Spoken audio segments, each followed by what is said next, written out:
Hi, everyone. So in this example, we're looking at a gated SR flip-flop. And the gated SR flip-flop starts the same as a regular flip-flop. In this case, I've got the cross NOR configuration here. And there's Q bar and Q. I've got S. Hang on a sec. S is not there yet. Oh, erase you. I've got my feed back connections here. Okay, so instead of going directly to S and R, so our old S and R were here. Well, I'll call them SX and RX. Instead of going directly to there, what we're going to do is add a couple of AND gates to the front of this. And we'll add a gate connection to these two AND gates, and then S and R. Essentially, if we want the S and R signals to get through, the gate has to be high. So example here, if the gate is set to 1 and say S is 1 and R is 0, for an AND gate, in order to get a high, both inputs have to be high. So the high will be passed through, and the gate is high, R is low, so a low will be passed through. So you can see with the gate high, whatever S and R are gets passed through. If the gate switches to 0, you can see that now that will actually be 0 because the gate is 0, and this will stay at 0 because the gate is 0. Meaning essentially that the inputs don't get through, and with SX and RX here being both set to 0, the outputs are actually going to hold wherever they are. And so with the gate off, the circuit is the outputs are holding. Okay, so the gate acts like an enable, and when the gate is not enabled, the outputs are holding.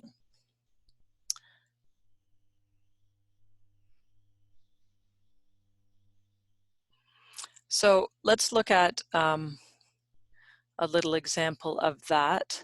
I'm going to draw a timing diagram. So I'm going to have my gate, and my gate has these even periods of up and down. Actually, let me erase that and draw that again. It wasn't very good. So my gate has these even periods of up and down. I'm going to draw them kind of roughly, but know that they're intending to be roughly even periods of up and down. They don't have to be. The gate could be set up and down at any time based on your circuit's needs.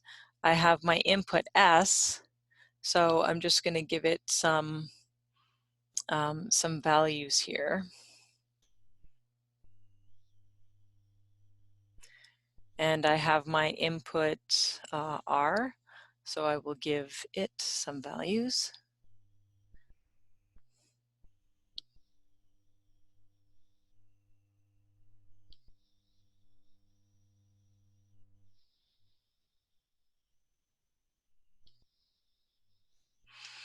Okay, so something like that.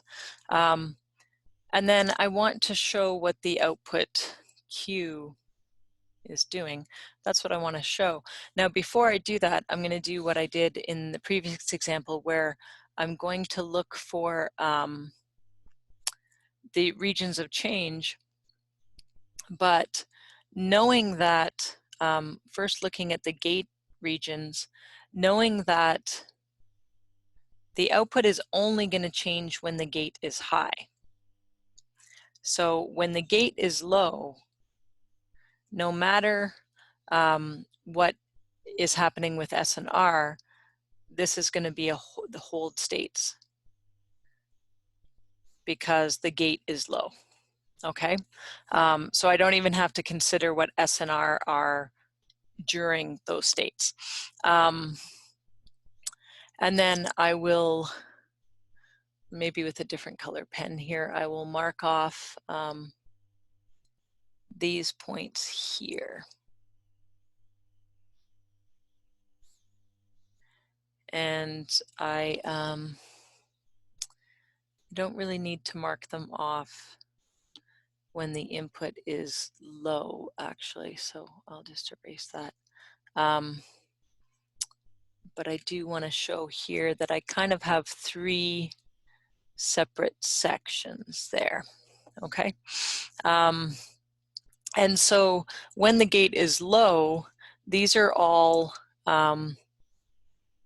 you know, inputs disabled conditions, right?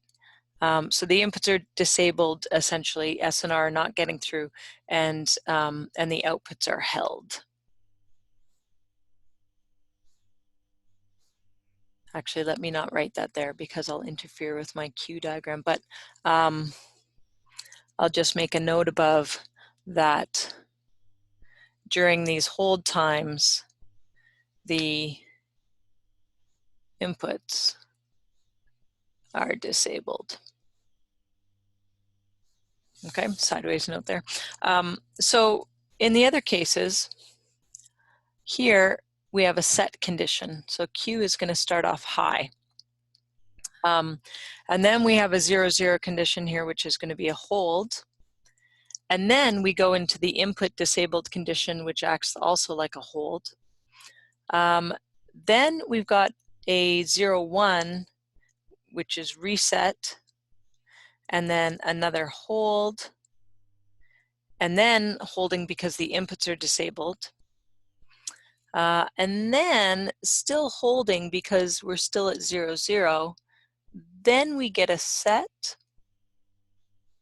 Then we get a little sneaky hold right in there. And then we have a reset condition. And then here we have still just holding, but that's also into the inputs disabled. You know, this region here, the inputs are actually disabled. So the output is holding. So I would say set, no change. This is a reset, no change. And then we have no change, set, no change, reset. And all those other parts, all those other, these shaded areas, those are the inputs disabled areas.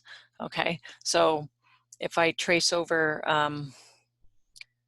Q again there, you can see that Q is high, low, and then this little high dip there. Okay,